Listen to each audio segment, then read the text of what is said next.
Hi guys, வணக்கம் welcome back to our channel. This is Gokul from Tiruvannamalai. நம்ம இப்போ ஒரு லவ் ஸ்டோரி தான் ஒன்று பார்க்க போகிறோம். ரொம்ப இன்ட்ரெஸ்டிங்காக இருக்கும் guys. நீங்கள் ரொம்ப போர் அடிக்கும் முக்கியம் இருக்குன்னு நினைக்காதீங்க. இந்த லவ் ஸ்டோரி ஒரு சொல்ல மறந்த காதல் கதை. இதுதான் நம்ம லவ் ஸ்டோரிக்கு ஒரு டைட்டில். ஃபர்ஸ்ட் ஆஃப் ஆல் நம்ம எல்லோரும் லவ் பண்ணியிருப்போம். ஆண் பெண் மேலே, பெண் ஆண் மேலே, ஒரு ஆப்ஜெக்ட் மேலே. மோஸ்ட்லி மென்ஸ் பைக் மேலே லவ் பண்ணுவாங்க, காரை லவ் பண்ணுவாங்க, ஈவன் மோர் தென் மணியை லவ் பண்ணுவாங்க. ஸோ பெண்கள் அதுமாரி தான், அவங்க நகையை ஜுவல்ஸ் லவ் பண்ணுவாங்க, மேக்கப்ஸ் லவ் பண்ணுவாங்க. ஸோ அதுமாரி ஆப்ஜெக்ட்ஸ் நிறைய இருக்குது. பட் இது ஒரு சொல்ல மறந்த ஒரு காதல் கதை இல்லை நம்ம போகிறோம். இந்த சொல்ல மறந்த காதல் கதையில் ஒரு 4 வருஷம் ஒரு பையன் படித்தான். அவன் எனக்கு தெரிஞ்ச அளவுக்கு ஆஹா ஓ எக்ஸ்ட்ரானரி ஸ்டூடெண்ட்லாம் கிடையாது. வருவான், காலேஜ் போவான், படிப்பான், அவ்வளோதான். பெரிய எக்ஸ்ட்ரா கரிக்குலர் ஆக்டிவிட்டீஸ்னு ஒரு வண்ணியும் கிடையாது. மற்றபடி நம்ம சொல்லப்போனால் நம்ம ஹீரோ ஒரு ஜாலியான கேரக்டரு, அதே சமயத்தில் ஒரு மொக்கையான கேரக்டரும் கூட, ரெண்டும் கலந்த கலவை. அவருக்கு லவ் ப்ரொபோசல் வந்திருக்கு, லவ்வும் பண்ணியிருக்காரு. ஆனால் ஒரு லவ்வில் அவர் சக்ஸஸ் ஆகலை. அதுக்கான ரீசனும் அவரே சொல்லுவார். ஸோ அந்த கதைக்குள்ளே தான் நம்ம இப்போ போக போகிறோம். ஃபஸ்ட்டு அவர் பேர் நம்ம வச்சுப்போமா? அவர் பேர் என்னான்னு வச்சுக்கலாம். லைக் ஒரு ஸ்டைலிஷான நேம் எதனா வச்சுக்கலாமா? துரு அப்படின்னு வச்சுக்கலாம். அதோட பெண்ணோட நேம் அழகாக என்ன வச்சுக்கலாம்? பெண்ணோட நேம் ரொம்ப ரொம்ப இன்ட்ரெஸ்டிங்கான ஒரு நேமாக இருக்கணும். ஒரு ஃப்ளோ சொல்லுங்க. ஒரு அழகான ஒரு பூ பேர் வைக்கலாம், ஓகேவா? மலர்விழி வேண்டாம், அது ரொம்ப ஓல்டாக இருக்குல்ல. அப்போ நம்ம வேறு என்ன வைக்கலாம்? நம்ம பிரேமம் படத்தில் வர நம்ம சாய் பல்லவி நேமு என்னன்னு தெரிஞ்சால் கமெண்ட் பண்ணுங்கள். அந்த பேரை வைக்கலான்னு இருந்தேன், பட் மறந்துடுச்சு. நான் சாய் பல்லவினே வைக்கிறேன், பல்லவின்னு வைக்கிறேன். பல்லவி. ஸோ துருவுக்கும் பல்லவிக்கும் நடந்த ஒரு காதல் கதை தான் இந்த கதை. ஃபர்ஸ்ட் ஆஃப் ஆல் நம்ம துருவை பற்றி நம்ம சொல்லியாச்சு ஏற்கனவே. ஸோ அவர் வழக்கம் போல் கிளாஸுக்கு போகிறாரு, படிக்க போகிறாரு, சைட் அடிக்கும் போகிறாரு. அதே சமயத்தில் இந்த பொண்ணு வர பஸ்ஸில் தான் இவரும் போவார். எவ்வளோ நேரம் ஆனாலும் சரி இந்த பொண்ணுக்காக இந்த மொட்டை வெயிலில் நின்றுட்டு காத்துட்டு கிடக்கிற பல ஹீரோக்களில் நம்மளும் ஒரு ஹீரோ தான். ஸோ அப்பேற்பட்ட நம்ம ஹீரோ தேவையில்லாமல் யாருக்கிட்ட அந்தளவும் பேச மாட்டார். எதுக்காகனா அந்த லவ்வுக்காக. அதுதான் நம்ம ஹீரோவோட ஒரு பேக் ஸ்டெப்பாகவே இருந்துச்சு. அதுக்கப்புறமா நம்ம ஹீரோ போவார், பார்ப்பார், பேசுவார், ஹோம்ஒர்க்லாம் ஷேர் பண்ணிப்பாங்க கிளாஸில். 2 பேர் லவ் பண்ணிப்பாங்களாம் கேட்டால் கிடையாது. அவளை ஏற்றுக்கொண்டிருந்தால் இவன் அவளை மாற்றிக்கொண்டிருப்பான் நம்ம டிஆர்ஸ் இருப்பார். ஸோ இந்த ராஸ்கல் கடைசி வரைக்கும் லவ்வை சொல்லலை. அது எதுக்கு சொல்லலைன்னா, அவள் மேலே ஒரு பயம் கலந்த ஒரு அன்பு. ஸோ அந்த பயம் கலந்த அன்பு காதலாக மாறினா நம்ம ஹீரோ ஜெயிச்சிட்டார். ஆனால் காதலாக மாறாமல் அது ஒரு சோகமாக மாறினாலும், ஒரு கோபமாக மாறினாலும் ஹீரோவால் அதை தாங்க முடியாது. அதாவது துருவால் தாங்க முடியாது. இப்போ துரு எப்படியாப்பட்ட டைப்னா, ரொம்ப சிம்பிளாக சொல்ல போனால், யாருன்னா பேசுனாங்கன்னா ஜாலியாக பேசுவார். யாரும் பேசணுன்னு கம்முன்னு இருந்தாங்கன்னா அவருமா சைலண்ட்டாக இருப்பார். அப்படியாப்பட்ட கேரக்டர் நம்ம துரு. இந்த பொண்ணுக்காக அவர் என்னென்ன பண்ணியிருக்காருன்னா, அவருடைய ஏரியாவுக்கு, அதாவது அந்த பல்லவின்ற பொண்ணோட ஏரியாவுக்கு போயிருக்காரு. பல்லவியை அவருக்கு அந்த பொண்ணுக்கு தெரியாமல் சைட் அடிச்சிருக்காரு. பல்லவி பல டைமில் காப்பாற்றிருக்காரு. அதே சமயத்தில் இந்த பொண்ணு சாதாரணமான விஷயம் கிடையாது. இந்த பொண்ணு அவருக்கு ஒன்று இல்லைன்னு ஒரு நேரத்தில் அந்த பொண்ணு அவளுக்கு நின்றுச்சு. ஒரு ஒரு சூழ்நிலையில், ஒரு தருணத்தில் அந்த பொண்ணு இந்த பையனுக்காக நின்றுச்சு. அதுவும் இல்லாமல் ஃபஸ்ட் டைம் அந்த பொண்ணு வந்து சாரீ கட்டினு வரா ஒரு ஃபங்க்ஷனுக்காக, ஒரு ஃபங்க்ஷனுக்காக. அது காலேஜில் இல்லை, காலேஜில் நடக்கிற ஒரு ஃபங்க்ஷன் தான், normal function. For example Pongal function வச்சு. அப்போ வந்து நம்ம ஆளுக்கு வந்து கையிலே பிடிக்க முடியல, இந்த சின்ராசை கையிலே பிடிக்க முடியல 2 நாள்ன்ற மாரி கதை மாரி. நம்ம ஆளை வந்து கையிலே பிடிக்க முடியாது. ஏன்னா வந்து பட்டர்ஃப்ளை மூமெண்ட்ஸ் பிளா பிளா பிளா பிளா பிளா பிளா அந்தமாரி சம்திங். தன்னோட ஃப்ரெண்ட்ஸுக்கு எல்லாருக்கும் தெரிஞ்ச ஒரு விஷயத்த இவர் வந்து சொல்லலாம். இவர் மறைமுகமாக ஒரு காதல் பண்ணிகிட்டு இருந்தார். அந்த பொண்ணு தான் இவர் தேடி தேடி லவ் பண்ணிகிட்டு இருந்துச்சு. ஸோ அதனால் இவர் வேண்டா விருப்பு பிள்ளையை பற்றி காண்டாமிருகன் பேர் வச்ச மாரி நம்ம துருன்ற தம்பி தேவையில்லாமல் ஒரு பொண்ணை லவ் பண்ணிவிட்டு அந்த பொண்ணு கூடயே சுற்றிட்டு இருந்தார். சரி, அது ஒரு கட்டத்துக்கு அப்புறம் பிரேக்கப் ஆகிடுச்சின்னு வச்சுக்கோங்க. இன்ஜினியரிங் ஸ்டூடெண்ட்டில் அவர் வந்து பிரேக்கப் ஆகிட்டார். அதுக்கப்புறம் 5th செமஸ்டர் வந்தது. அப்போ ஒரு பொண்ணை பார்த்தப்பல அந்த சிஎஸ்சி பொண்ணு அப்படியே ஒரு மியூச்சுவலாக போயிட்டு இருந்துச்சு. ஆனால் இவர் ஒரு பக்கம் லவ் பண்ணது ஒரே ஒரு பொண்ணு தான் அந்த காலேஜில். ஆனால் இவரை லவ் பண்ண பொண்ணு, இவரு சைட் அடித்த பொண்ணு நிறையவே இருக்குது. ஜூனியர்ஸ் பார்த்தாங்க, பேசினாங்க, நிறைய ப்ரொப்போசல்ஸ். நம்மளால் வந்து ஒரு கிருஷ்ணர் காதல் மன்னன் மாரி. ஸோ ஈஸியாக அவர் வந்து யார்கிட்ட வேணாலும் ஜிங்க் ஆகிடுவார். ஒன்ஸ் ஒரு உமன், ஒரு பையனாக இருக்கட்டும், யாராக வேணாலும் இருக்கட்டும், ஒரு ரொம்ப ஜாலி டைப். நம்ம போய் ஒரு ஆளுக்கிட்ட போய் பேசும்போதே தெரியாது அவர் வந்து கோவக்காரரு, ஒரு ஜாலி டைப்பு, ஒரு பேக்கு, ஒரு நல்ல ஒரு இன்ஃப்ளூன்ஸான ஆள், ரொம்ப பவர்ஃபுல்லான ஆள், ரொம்ப ஷை டைப்பு, ரொம்ப கூச்சசுவர், இன்ட்ரோவர்ட், எக்ஸ்ட்ரோவர்ட், பிளா பிளா பிளா பிளா இப்படி நிறைய இருக்குது. ஸோ நம்மளை பொறுத்த அளவுக்கு ஜாலி டைப். அவர் எதாக இருந்தாலும் ஒரு பாசிட்டிவாக எடுத்துக்கிற ஆள். ஃபெயில் ஆனாலும் பாசிட்டிவாக எடுத்துப்பார், பாஸ் ஆனாலும் பாசிட்டிவாக எடுத்துப்பார். நெகட்டிவ் எடுத்துக்கிட்ட விஷயம் என்னென்னா, வீட்டில் போய் நெகட்டிவ் எடுத்துப்பார். எப்படின்னா, ஒரு சின்ன சண்டை அப்படின்னாலும் அது கோச்சிக்கிட்டு அவர் இது பண்ணுறார். சரி, இப்படியே ஒரு காலங்கள் போகுது. நம்ம சினிமாவில் சொல்கிற மாதிரி 1 year லேட்டர், 7 months லேட்டர் அப்படின்னு சொல்லி திடீர்னு பார்த்தா டிகிரி வாங்கிட்டார், கிராஜுவேஷன் வந்துச்சு. அந்த பொண்ணு ஒரு பயங்கரமான ஒரு கம்பெனியில் ஒர்க் பண்ணுது. நம்ம வழக்கம் போல் சும்மா சுற்றிட்டு இருக்காரு. சும்மா சுற்றிட்டு இருக்கும்போது ஒரு திடீர்னு ஒரு பிரேக் அவருக்கு தேவைப்படுது. சரி, நம்ம ஒரு கவர்மெண்ட் எக்ஸாம் எழுதலாம் அப்படின்னு சொல்லி ட்ரை பண்ணுறாரு. ஒரு 2 வருஷம் ட்ரை பண்ணி கடைசியாக அவர் ஒரு கவர்மெண்ட் எக்ஸாமில் செலக்ட் ஆகி அவர் படித்த டிபார்ட்மெண்ட் லைக் எது சொல்லலாம்னா இருக்கவே இருக்குது. நம்ம இது போன டிபார்ட்மெண்ட் ட்ரிபிள் அதே வச்சுக்கலாம் நம்ம. ஸோ அந்த டிபார்ட்மெண்ட்லேயே படித்து ஒரு நல்ல ஒரு டிபார்ட்மெண்ட், சரி ட்ரிபிள் வேணாம் கூட வச்சு ஈஸி படிச்சிருக்காரு. அது ஈஸி படித்து பிஎஸ்என்எல் ஒர்க் பண்ணுறாரு. ஒரு நல்ல ஒரு அஃபிஷியலாகவே இருக்கார். ஸோ அவர் நெட்வொர்க் இன்ஜினியராக ஒர்க் பண்ணுறாரு பிஎஸ்என்எல்ல. அவர் வந்து போஸ்டிங் இங்கே தான் வேண்டும்னு சொல்லி ஹை மார்க் எடுத்து இங்கே வந்துட்டார் திருவண்ணாமலைக்கு. ஸோ சாரி, நான் ஊரை வர சொல்லிட்டேன். சென்னைன்னு வச்சுக்கலாம். சென்னையில் வந்துட்டார். சென்னையில் வந்து இந்த ஏரியாவில் இருக்கார். ஸோ சம்டைம்ஸ் அவரோட நேட்டிவ் அவருக்கு போகிறது வழக்கம். ஒரு அழகான ஒரு கிராமம் அவருடைய ஏரியா. அப்போ வரும்போது ஒரு அந்த அந்த அந்த அந்த காலேஜ் வந்து ஒரு ஹைவேல இருக்குது. அந்த ஹைவேவை தாண்டி தான், அந்த காலேஜை தாண்டி தான் இவர் வந்து சிட்டிக்குள்ளே டவுனுக்குள்ளே என்ட்ரு ஆக முடியும். ஸோ அப்போ அப்படி என்ட்ரு ஆகும்போது திடீர்னு ஒரு பேனர் பார்க்குறாரு. அந்த பேனரில் அந்த பல்லவியோட முகம் என்னன்னு பார்த்தா, அவள் வந்து ஒரு ஹை பொசிஷனில் கடந்த 2 வருஷமாக ட்ரை பண்ணி ஒரு நல்ல ஒரு ஒர்க்கில் போய் ஹை பொசிஷன், ஹை பெய்ட் சேலரியில் இருக்காங்க. கிட்டத்தட்ட 15 லட்சம் வருஷத்துக்கு, 15 LPA to 20 LPAன்ற லெவலுக்கு அவங்க வந்து சேலரியில் இருக்காங்க. High paid, well growing woman, good ஆண்டர்ப்ரனர்னு சொல்லி கூட இப்போ ரீசெண்ட் அவார்டெலாம் வாங்கியிருக்காங்க. ஸோ இப்படி வந்து இருக்கும்போது மேடம் இப்படிமாரி சீஃப் கெஸ்ட்டாக வராங்க. சரி, நம்ம போவோமே, நம்ம ஆஃபீஸ்க்கு போவோமேன்னு சொல்லிட்டு போகும்போது அவர் என்ன பண்ணிட்டாருன்னா, லைக் அவருக்கு எதுவும் பெருசாக வேலை இல்லை அன்றைக்கி. சரி வாங்க நம்ம எக்ஸாவது போய் பார்த்துட்டு வருவோம் அப்படின்னு சொல்லிட்டு, அதாவது அவருக்கு எக்ஸ், ஆனால் வந்து அவங்க தெரியாது காமனாக லவ்னா இன்னொருத்தங்க பண்ணி அவங்க விட்டு போனால் அவங்க தான் எக்ஸ். ஆனால் நம்ம பொறுத்தளவுக்கு ஒருத்தங்க பண்ணாலே அது எக்ஸ் அப்படின்னு சொல்லி ஒரு ஃபீலிங்ஸில் போகிறாரு. அப்போ போகும்போது கேட்டதுக்கு சாரு, ப்ரொஃபஸர்ஸ், அவங்களுடைய மேடம் எல்லோரும் பார்த்து பேசி, ஹாய் எப்படி சார் இருக்கீங்க, எப்படி என்ன பண்ணுறீங்கன்னு சொல்லி விசாரிச்சுட்டு அதுக்கப்புறமா இவர் வந்து போகிறாரு. எங்கே போகிறாருன்னா, வரணும் இந்த டிபார்ட்மெண்ட் ஃபங்க்ஷனுக்கு. அப்போ கேட்குறாங்க, சார் சீஃப் கெஸ்ட் வந்துட்டாங்களா? இல்லை, இப்போ சீஃப் கெஸ்ட் ஆன் த வே அப்படின்னாங்க.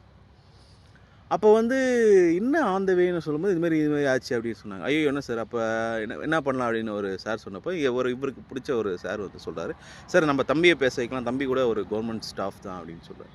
ஸோ அப்போ வேறு வழி இல்லை, வேறு ஆப்ஷன் இல்லாதனால ஓல்டு டிபார்ட்மெண்ட் ஃபங்க்ஷன்ஸ் ப்ரொசீட் பண்ணணும். அவங்க டான்ஸு, ஸ்பீக்ஸு, ப்ரோக்ராம்ஸ் எப்படி நடக்கணும் உங்களுக்கு நல்லா தெரியும். ஒரு மணி நேரம் நல்லா ஒரு மொக்கை போடுவாங்க.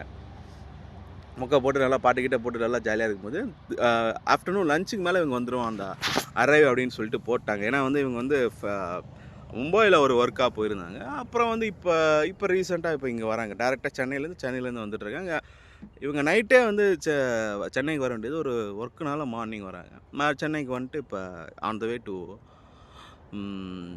அந்த காலேஜ்க்கு வராங்க. அப்போ வந்து அவங்க என்ன பண்ணலாம் அப்படின்னு யோசிச்சுட்டு இருக்கும்போது நம்ம சாட்டர்டே சொன்ன ஐடியா கொடுத்த மாதிரி நம்ம இவர் டக்குன்னு வந்துட்டார். பண்ணும்போது அவர் என்ன சொல்கிறாருன்னா, இந்தமாரி ஒரு கதையை சொல்கிறாரு. என்னடா மறுபடியும் கதைக்குள்ள கதை, நான் ரொம்ப சிம்பிள். சார் இதுமாரி நடந்துச்சு, இது இப்படிலாம் பண்ணலாம், இப்படி கொஞ்சம் ஐடியா இருக்குது அப்படின்னு சொல்லி சொன்ன உடனே சாரும் இந்த கதையை கேட்டு ஓகே இவர் கரெக்டாக இருப்பார்னு சொல்லி தம்பியை கவர்மெண்ட் ஸ்டாஃப்னு சொன்னதுனால கவர்மெண்ட் உள்ளே போயிட்டு அவர் ஒர்க் பண்ண எப்படி என்னென்ன எக்ஸ்பீரியன்ஸ் சொல்லுங்கள் அதெல்லாம் சொல்லிங்க ப்ரிப்பேர் பண்ணுறாங்க.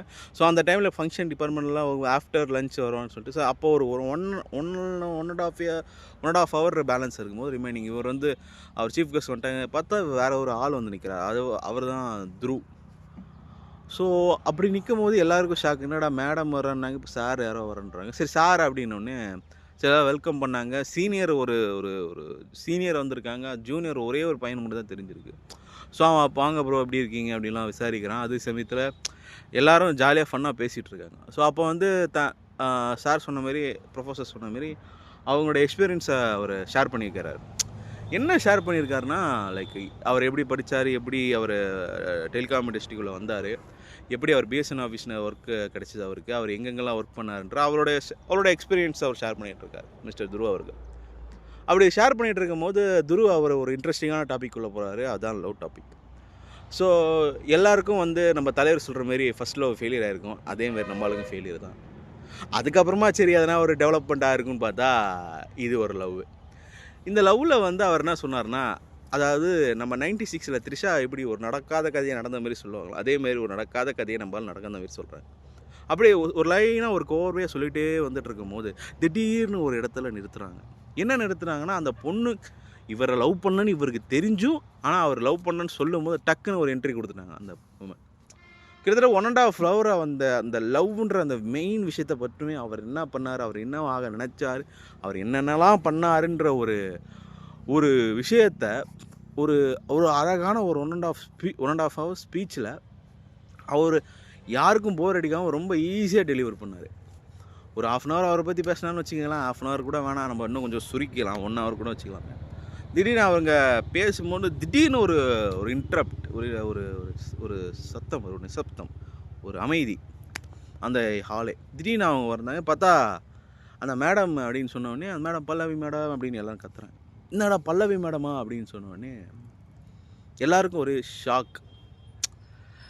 என்ன ஷாக்குனா, இவங்க கத்தவும் இவங்க பார்க்கவும் கரெக்டாக இருந்தது. அப்போ நம்ம இளையராஜா பிஜிஎம் நம்ம தலைவருக்கு போட்டு விட்டு அப்படி அப்புறம் வெல்கம் பண்ண சொல்லிட்டு அவர் சார் இப்போ பெருந்தன்மையை நம்மளால் போய் கீழே உட்காந்துட்டார். அப்புறம் வந்து இவங்க மேடம் வந்து இப்போ சொன்னாங்க அவங்களுடைய அவார்ட்ஸ் எப்படி வாங்கியிருக்காங்க, அவங்க இப்படி ஒரு கம்பெனிக்குள்ளே போனாங்க, பெஸ்ட்டு ஸ்டூடெண்ட், அவங்க பெஸ்ட்டு ஸ்டூடெண்ட் ஆஃப் த இயர்லாம் அவார்டு வாங்கியிருக்காங்க, one of the gold medalist அப்படின்னு படிப்பு சார், நம்மளுக்கெல்லாம் வந்து நம்மளாம் வந்து பாஸ் ஆனதே பெரிய விஷயன்ற கணக்கு அப்படின்னு சொல்லி அவர் சொல்லிகிட்டு இருக்காரு. அப்போ அந்த பெண் பேசும்போது அவங்க வந்து எல்லோரும் அவங்களோட எக்ஸ்பீரியன்ஸ் சொல்லிகிட்டு இருக்காங்க. நான் இந்தமாரி கம்பெனியில் இருந்து அவங்க வந்து ஒரு வருஷம் ஒர்க் பண்ணாங்க, அதுக்கப்புறம் வேறு ஒரு ஐடிக்கு போனாங்க, ஐடியில் வந்து ஒரு 1 year ஒர்க் பண்ணாங்க, அதில் ஒரு ஹை பேட் ஜாபுக்கு எப்படி போனான்னு சொன்னாங்க. அண்ட் தென் அவங்க வந்து ஒரு கதையை சொன்னாங்க. என்னடா மறுபடியும் ஒரு கதையான்னு சொன்னால், இல்லை அவங்களோட லைஃப்பில் நடந்த கதையை சொன்னாங்க. அது ஒரு 10 to 15 minutes. அது செம்ம போர் அடிச்சது. அப்போ வந்து சரி நீங்கள் உங்களுக்கு எதனா விருப்பமாக இருந்தால் சரி ரொம்ப போர் அடிக்கும் போது நம்ம போய் ஆஃப்டர் த லஞ்ச் பேசலாம் அப்படின்னு சொல்லிட்டு எல்லாம் லஞ்சுக்கு போயிட்டாங்க. லஞ்சுக்கு போய் சாப்பிட்டு எல்லாம் வரத்துக்கு ஒரு டைம் ஆகிடுச்சு. சரி ஓகே இப்படியே போயிட்டு இருந்தால் நல்லா இருக்காது, நம்ம எதனா கேம் மாரி அரேஞ்ச் பண்ணலாமா அப்படின்னு சொன்னோடனே ஸோ இவங்க 2 பேர் பேசிக்கிறாங்க, முன்னாள் காதலர்கள், விச் மீன்ஸ் துருவும் அந்த பல்லவியும் பேசிக்கிறாங்க. என்ன பேசிக்கிறாங்கன்னா, நீங்கள் வந்து இப்போ ஒரு கான்ட்ரவர்ஷனான விஷயத்தை நம்ம எதுவும் பேச வேண்டாம், ஒன்றும் இல்லை, நீங்கள் கொஷின் கேளுங்க, அதை நான் ஆன்சர் பண்ணுறேன்னு ஒரு சின்ன டாபிக், ஒரு சின்ன ஒரு கிளாஸில் நடக்கிற ஒரு ஒரு விஷயம் மாரி ஒரு ப்ரொஃபஸர் வந்து புரிஞ்சா இல்லையா, பாடம் நினச்சி புரிஞ்சா இல்லை மாரி நீங்கள் சொன்ன கதையை அவங்க புரிஞ்சா இல்லைன்னு ஒரு ஐடியா மாரி சொல்கிறாரு. அது வந்து பல்லவிக்கு பிடிச்சிருது. அந்த ஐடியா தான் பிடிச்சிருந்தது, அவரை பிடிக்கல, அது 2வது விஷயம். ஸோ அப்படி பேசும்போது ஓகே, அவங்களுக்கு வந்து பிடிச்ச உடனே சரி இவருக்கு கொஞ்சம் பட்டர்ஃப்ளை மூமெண்ட்ஸ். அதுக்கப்புறமா ஒரு ஒரு ஒரு சின்ன ஒரு சலசலப்பு பசங்களுக்குள்ள. என்னடா இவங்க 2 பேர் ஒருத்தர் கண்டுபிடிச்சிட்டாரு, ஒருத்தர்னா ஒரு ப்ரொஃபஸரும் கண்டுபிடிச்சிட்டாங்க, பசங்க கேங் இவங்க தான் இவங்க தான் அவங்க இவங்கன்னு சொல்லி ரொம்ப கன்ஃபியூஸ் பண்ணிட்டு இவங்கடா அவங்க அப்படின்னு சொல்லி கன்ஃபியூஸ் பண்ண உடனே இவர் கன்ஃபார்ம் பண்ணிட்டாரு. யார்? ப்ரொஃபஸர். ஓஹோ, நம்ம காலேஜ்குள்ளே நம்ம டிபார்ட்மெண்ட்டுக்குள்ளே நடந்த காதல் ஜோடிகள் இவங்க 2 பேர் தான். இவங்களை பற்றி தான் இவ்வளோ நேரம் மாற்றி இவங்களே சொல்லியிருந்துருக்காங்க, அது இவ்வளோ நாள் நமக்கு தெரியல அப்படின்னு சொல்லி அவர் ஃபைனலைஸ் பண்ணிட்டார். ஒரு கேங், அதான் நம்ம காலேஜ்லேயே ஒரு கேங் ஒன்று இருக்கும், அந்த லாஸ்ட் பெஞ்ச் கேங், அரட்டடிக்கிற கேங், உருப்படாத கேங், அந்த கேங்கு தான் கண்டுபிடிச்சது. ஒரு வேளை அந்த பொண்ணு இதுவாக இருக்குமோ அப்படின்னு ஒருத்தன் கலப்பனா அந்த பொண்ணு அதுதான் அப்படின்னு சொல்லி அந்த கேங்கை ஃபிக்ஸ் ஆகிடுச்சு. ஸோ அப்போ அந்த கேங்கு இப்படி இருக்கும்போது ஐயையோ என்னடா இது எல்லோரும் தெரிஞ்சிடுச்சா அப்படின்னு கிடையாது, அந்த கேங்கு மட்டும் தான் தெரிஞ்சிச்சு, வேறு யாருக்கும் தெரியலை. அந்த ப்ரொஃபஸருக்கு தெரிஞ்சுது. ப்ரொஃபஸருக்கு 100%. இந்த பசங்களுக்கு தெரிஞ்சுதானே 70% தெரியுமா தெரியாதான்னு அவங்களே ஒரு குழப்பத்தில் தான் இருக்காங்க. ஏன்னா அது கன்ஃபார்ம் ஆகலை. யாராக வேணா இருக்கலாம் அந்த பெண், ஓகேவா, ஈக்குவல் தான். அவங்க ஒரு 25, இவங்க ஒரு 28, ஆக மொத்தம் ஒரு நல்ல பல்கான ஸ்டூடெண்ட்ஸ், ஒரு 55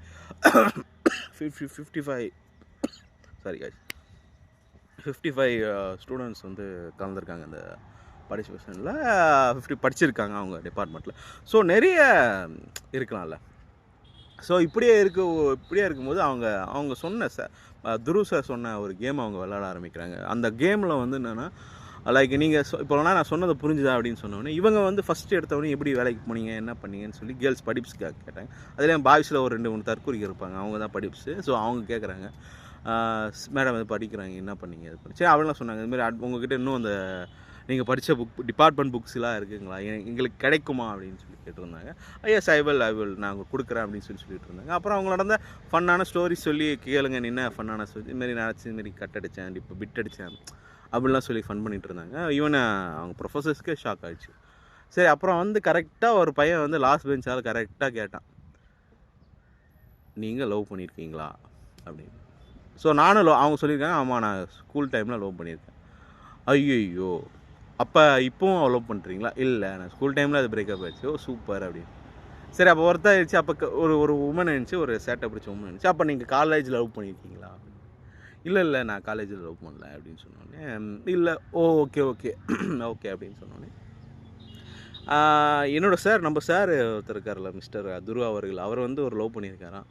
அவர் பேர் கேட்டால் யாரும் சொல்ல மாட்டாங்க அப்படின்னு சொல்லிட்டு இருந்தார். ஸோ அந்த பேர், அந்த உமனோட நேம் மட்டும் நீங்கள் சொன்னீங்கன்னா கொஞ்சம் நல்லாயிருக்கும். அது ஒரு பயங்கரமான லவ் வேறு அப்படின்னு இவர் வந்து மாட்டிக்கிட்டார். ஆக்சுவலாக இவர் சொன்னது எல்லாமே உண்மை கதை நினச்சிட்டு இருக்கும்போது, அவர் சொன்னது 100% ஃபேக்குன்னு எல்லாருக்கும் தெரிய வர டைமில், நான் ஒரு பொண்ணை லவ் பண்ணேன், அந்த பொண்ணு எந்த பொண்ணுன்னு உங்கள் எல்லாருக்கும் தெரியணும்னா நான் சொல்கிற ஆளுக்கிட்ட போய் மைக் கொடுக்குறேன், அந்த ஆள் தான் இந்த பொண்ணு அப்படின்னு சொன்னோடனே எல்லாருக்கும் தெரிஞ்சு போச்சு அந்த பொண்ணு யாருன்னு சொல்லிட்டு. கடைசியில் பார்த்தா அந்த பொண்ணு பல்லவியே தான். என்னடா இப்படி வந்து முடிச்சிட்டோன்னு சொல்லி நினைக்காதீங்க,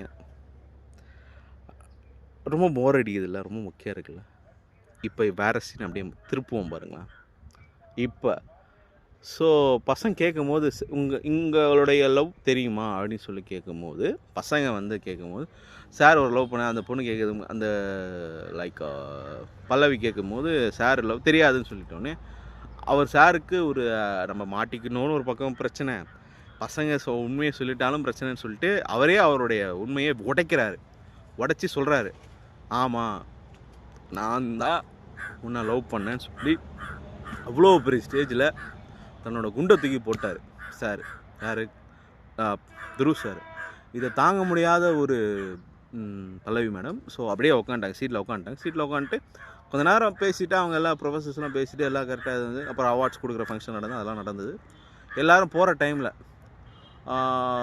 ஸோ எல்லாருக்கும் தெரிஞ்சு போச்சு இவங்க தான் லவ் பண்ணாங்க, இதெல்லாம் நடந்து போச்சுன்னு சொல்லிட்டு அந்த ப்ரொஃபஸர் சொன்னார், அப்போயே நினச்சேன் நீ இதை சொல்லுவேன்ட்டு, ஆனால் இவ்வளோ லேட்டாக சொல்லலாம் தெரியாது. ஸோ யாருக்கு என்ன வேணாலும் நடக்கலாம், என்கேஜ்மெண்ட் ஆகிருக்கலாம், மேரீட் ஆகிருக்கலாம், லவ் பண்ணி இருந்திருக்கலாம், எது வேணாலும் இருக்கலாம், அந்த சுச்சுவேஷன் நீ தான் தம்பி ஃபேஸ் பண்ணணும்னு சொன்னேன். 2 பேரும் பேசிக்கிட்டாங்க. ஒரு பேசுகிற சந்தர்ப்பம் கிடச்சிது. ஒரு 5 மினிட்ஸ் பேசிக்கிட்டாங்க. என்ன பேசிக்கிட்டாங்கன்னா, இந்த லவ் நீ 4 வருஷத்துக்கு முன்னாடி சொல்லியிருந்தா நான் உன் கூடயே இருந்திருப்பேன், நீ ஏன் சொல்லலைன்னு சொல்லி கேட்டிருக்கும்போது, இப்போ கரண்ட்லி யாருனா லவ் இருக்கா? இல்லை, இப்போதைக்கு இல்லை, இருக்கலாம், இருந்திருக்கலாம் அப்படின்னு சொல்லி அவங்க சொல்கிறாங்க, இவங்களும் சொல்கிறாங்க. ஸோ 2 பேரும் லவ் பண்ணியிருந்திருக்காங்க, பிரேக்கப் ஆகியிருந்திருக்கு. ஸோ அதுக்கப்புறமா இவங்க வீட்லேயும் அலைன்ஸ் பார்க்குறாங்க, அவங்க வீட்லேயும் அலைன்ஸ் பார்க்குறாங்க. ஸோ இப்படியே பியூட்டிஃபுல்லாக சேர வேண்டியது. அவங்க என்ன பண்ணுறாங்க, ஒரு பைக் ரைட் போகலாமான்னு கேட்டிருக்காங்க. 2 பேருமே பைக் ரைட் போகலாமான்னு கேட்டிருக்காங்க. போகலாமே அப்படின்னு சொல்லியிருக்காங்க. எங்கன்னா நீங்கள் போங்க, நான் டேங்க் ஃபுல் பண்ணிக்கிட்டாங்க. பைக் வந்து பைக் கவாஷிகி நிஞ்சா Z300s, ஓகேங்களா? அவர் பைக்கு, அவர் டேங்க் ஃபுல் பண்ணிக்கிட்டாரு. போகிற இடத்துல ஃபுல் பண்ணிக்கிறேன் மேடமே, ஃபுல் பண்ண சொல்லிட்டு. ஸோ இப்படி போயிட்டு இருக்கும்போது அவங்க வாழ்க்கையில் என்ன நடந்தது, ஏது நடந்தது எல்லாத்தையும் சொல்லிட்டு வராங்க. ஈவன் அவங்களுக்குள்ளே இருக்க ரிலேஷன்ஷிப் கொண்டு எல்லாம் சொல்லிகிட்டே வராங்க. அப்படி சொல்லிகிட்டே வந்துட்டு இருக்கும்போது ஒரு கட்டத்தில் ஒரு பைக்கில் ஒரு பெட்ரோல் பங்க்கில் ஸ்டாப் பண்ணுறாங்க பைக்கை. ஸ்டாப் பண்ணி சின்னதாக ஒரு பக்கத்தில் இருக்க ஜூஸ் கடையில் போய் ஜூஸ் குடிச்சிட்டு பைக்கை வந்து பார்க் பண்ணிவிட்டு சாப்பிட்டு இப்படி போகிறாங்க. அப்புறம் ஈவினிங் ஆகிடுது போகிறது. அவங்க ஒரு காஃபி, ஒரு டீ பிரேக் நிறுத்தலாம் அப்படின்னு சொல்லி சொன்னாங்க. 2 பேரும் முடிவு எடுத்து ஒரு காஃபி.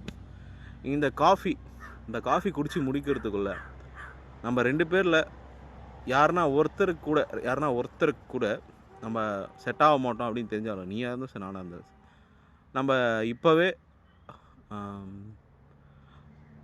ஆளுக்கு ஒரு பக்கம் போயிடலாம் அப்படின்னு சொல்லி முடிவு எடுத்தாங்க. ஸோ அவங்க 2 பேருமே வந்து அந்த முடிவை யாரும் எடுக்கலை. ஸோ 2 பேரும் ஹாப்பிலி கெட் லவ்வராக இருந்தாங்க, கப்புள்ஸாக இருந்தாங்க. அப்புறம் என்கேஜ்மெண்ட் நடந்துச்சு, அவங்களுக்கு கல்யாணம் நடந்துச்சு. ஸோ ஹாப்பிலி ஒரு ஸ்வீட் கப்புளாக இருந்தாங்க. அவ்வளோதான். இதுதான் அந்த கதையோட மெய்ய சுருக்கம். என்னடா சொன்னால் ஏதோ முடிச்சான்னு நினைக்காதீங்க. இந்த சொல்ல மறந்த காதல் கதையில் கீழே சொல்லாத ஒரு அதாவது இந்த காலம் வந்து எல்லாருக்கும் ஒன்று சொல்லும், இது நடக்கும் அப்படின்னு இருந்தால் அது நடந்தே தீரும். நடக்கவே நடக்காதுன்னா நம்ம என்ன முயற்சி பண்ணாலும் நடக்காது. ஸோ அதேமாரி தான் அவருக்கு அந்த டைமில் அது நடக்கக்கூடாதுன்னு இருந்திருக்கு.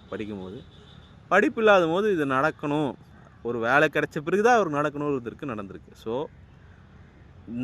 இந்த கதையோட மெய்ய கருத்து என்னென்னா, காதல் எப்போ சேரணும்னு இருக்கோ அப்போ தான் சேரும். நீ என்ன பண்ணி நினச்சாலும் சேரக்கூடாதுன்னு இருந்தால் சேரவே சேராது. அது எப்படியா ஒரு ரூபத்தில் வந்து நிறுத்திடும். ஸோ சேருன்ற காதல் சேரும், சேரவே சேராதுன்ற காதல் சேரவே சேராது. ஸோ இவங்க காதல் சேரணும்னு இருந்திருக்கு, அதுக்கு கொஞ்சம் டைம் எடுத்திருக்காங்க, அவ்வளோதான். This is about a simple story by உங்கள் கோகுல். நீங்கள் கேளுங்க, பாருங்கள். இந்த கதையை டைரக்ட் பண்ணாலும் யாருன்னா நினச்சிங்கனாலும் தாராளமாக டைரக்ட் பண்ணலாம், புக் எழுதலாம், ஸ்க்ரீன் ப்ளே ப்ரெசன்ட் சம்திங் ப்ளா ப்ளா ப்ளா, சினிமா ஃபீல்டு யாருன்னாலும். பாய்.